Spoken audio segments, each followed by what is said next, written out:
Hello friends, आप देखना शुरू कर चुके हैं इस यूट्यूब चैनल का video tutorial series open general system 3.x का वीडियो ट्यूटोरियल सीरीज है।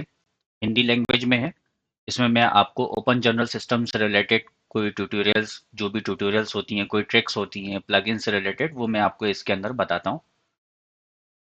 वीडियो काम का लगे तो लाइक्स एंड शेयर ज़रूर करें। कोई प्रॉब्लम्स हो, कोई एडवाइस हो तो कमेंट्स करके मुझे आप बता सकते हैं। इस वीडियो में मैं आपको बताऊंगा, जैसा कि आप स्क्रीन पे देख रहे हैं, मैं आपको इस वीडियो में बताऊंगा कि फोर्थ कमिंग इशू और अपकमिंग इशू, या कई लोग उसको इन प्रेस बोलते हैं या टू बी पब्लिश्ड आर्टिकल्स बोलते हैं, तो वो हम किस तरीके से हम अपने जर्नल पे शो कर सकते हैं, किस तरीके से उसको हम डिस्प्ले करा सकते हैं, उसकी मैं आपको इस वीडियो में आपको ट्रिक बताऊंगा। क्या ट्रिक है? आप स्क्रीन पे देखते जाइए। फर्स्ट ऑफ ऑल हम अपनी कोई भी एक वेबसाइट ओपन कर लेते हैं जर्नल की। जैसे ये मैंने OJMPC एक जर्नल, मेरा एक सेटअप है, या मैं और दूसरे भी खोल लेता हूँ। ये मैंने एक बायोमेडिकल रिव्यू खोल लिया। दोनों जर्नल्स के थ्रू मैं आपको सेटअप बताता हूँ। जैसे मुझे इस पे करंट इशू दिख रहा है, लेकिन अब मुझे इस पे फोर्थ कमिंग इशू बनाना है, अपकमिंग इशू बनाना है। तो फर्स्ट ऑफ ऑल आप अपना लॉगिन कर लीजिए। इसके लिए एक दो कुछ प्लगइन्स भी अवेलेबल है, लेकिन प्लगइन्स का 1% भी यूटिलिटी नहीं है किसी भी तरह का। क्योंकि प्लगइन्स भी अगर इंस्टॉल करते हैं तो आपको ये आइडेंटिफाइड कराना ही पड़ता है कि फोर्थ कमिंग इशू कौन सा है, आपका कौन सा future issue fourth coming issue है, या किस इशू को आपको फोर्थ कमिंग बनाना है। एस जैसे कि करंट इशू में होता है कि ऑटोमेटिक जो लेटेस्ट इशू होता है वो करंट इशू बन जाता है, या हम किसी पर्टिकुलर इशू को as a current issue choose कर सकते हैं। ऐसे ही फोर्थ कमिंग इशू के लिए या अपकमिंग इशू के लिए आपको कोई भी एक फ्यूचर आर्टिकल, फ्यूचर इशू को आपको as a forthcoming issue की लिंक आपको जनरेट करनी है, जस्ट इसके अलावा कुछ भी नहीं। सामने आपके स्क्रीन पे आ चुका होगा।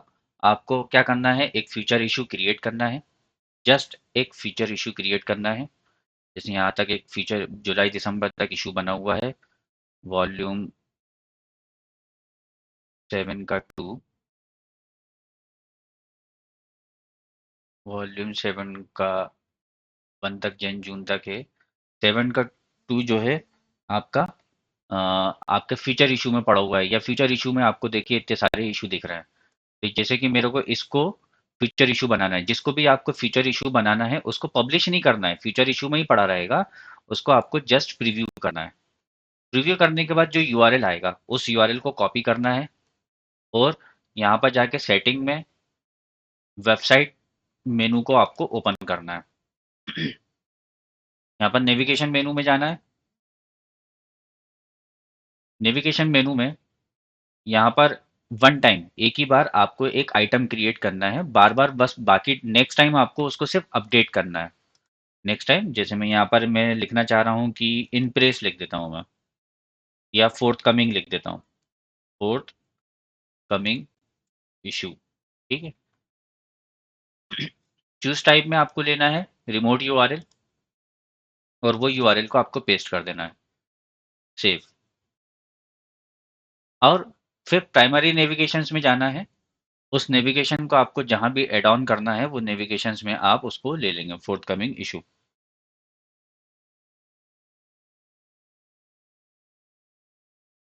जैसे मैं चाहता हूँ इशू वाले के अंदर ही current, archives, then forthcoming, या फोर्थ कमिंग पहले ले लेता हूँ, कहीं भी ले सकते हैं आपको, ये तो मैंने चूज कर लिया। इतना करने के बाद इसके बाद ये मैंने सेव कर दिया।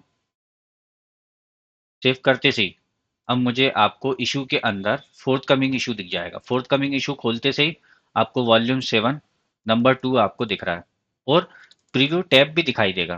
प्रीव्यू टैब भी दिखाई देगा। अब मान लीजिए कि मुझे इसको फोर्थ कमिंग नहीं, किसी और को फोर्थ कमिंग करना है, फिर से मैं जाऊंगा फीचर इशू में। मेरे पास इतने सारे फीचर इशू पड़े हुए हैं। मान लीजिए मुझे 8 और 1 को फीचर इशू बनाना है, 2000 जैन जून को प्रीव्यू करूंगा। उसको, उस यूआरएल को कॉपी करूंगा, वेबसाइट, नेविगेशन मेनू। अब मुझे नया आइटम ऐड नहीं करना है, जो ऑलरेडी बना हुआ है फोर्थ कमिंग इशू उसको मुझे एडिट करना है। एडिट करने के बाद मैं उसका यूआरएल चेंज करके सेव कर दूंगा। अब जो मेरा फ्यूचर इशू दिखाई देगा,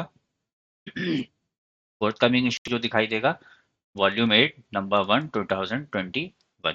ठीक, ये एक ट्रिक हो गई।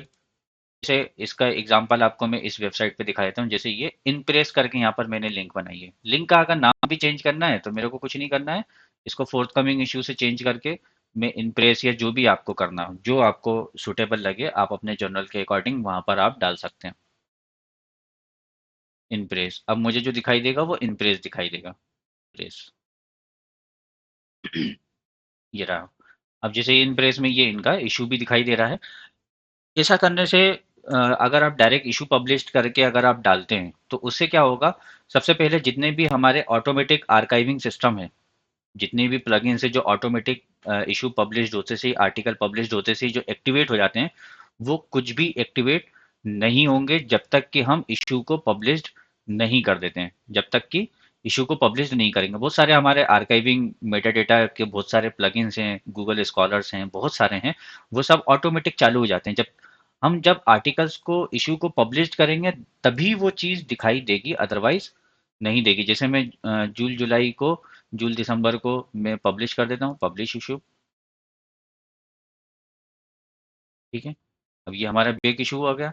अब इसके बाद अब इसमें जो इशू में जो आइटम्स होंगे वो अब प्लगइन्स एक्टिवेट होंगे। जब तक कि हमारा प्रीव्यू मोड में है, हमारा कुछ भी एक्टिवेट नहीं होगा। जैसा कि इसमें देखिए, ना किसी की व्यूज काउंट कर रहा है, ना ही किसी की आर्टिकल जनरेटर में जो रिपोर्ट्स हैं वो उसमें काउंट कर रहा है, ना ही कोई ओपन आर्काइव इनिशिएटिव के अंदर या किसी भी तरह की कोई आर्काइविंग फैसिलिटीज स्टार्ट नहीं होगी जब तक कि हम इशू को पब्लिश नहीं करते हैं। बस हमें हर बार क्या करना है, अपने किसी भी एक फ्यूचर इशू को वहां पर आपको जाके लिंक अपडेट करना पड़ेगी। इसके अलावा कोई सेटिंग नहीं है, कोई इसमें कोई प्रॉब्लम नहीं है, किसी तरह की कोई प्रॉब्लम नहीं है। सारी चीज़ें टेस्ट करने के बाद ही ये चीज़ें मैंने आपको बताई हैं कि सर्वर पे भी इसका क्या इफेक्ट पड़ रहा है, वो भी कोई मेजर इफेक्ट नहीं पड़ना चाहिए। ये इसका इसकी इसलिए इसको सोच समझ के, इसके लिए कोई प्लगइन नहीं है, आप किसी तरह की कोई प्लगइन यूज करने की जरूरत नहीं है, किसी भी तरह की प्लगइन आपको इस्तेमाल करने की जरूरत नहीं है। आप सिंपल ही इम्प्रेस, आप सिंपल इसको एज ए इम्प्रेस आप यूज कर सकते हैं।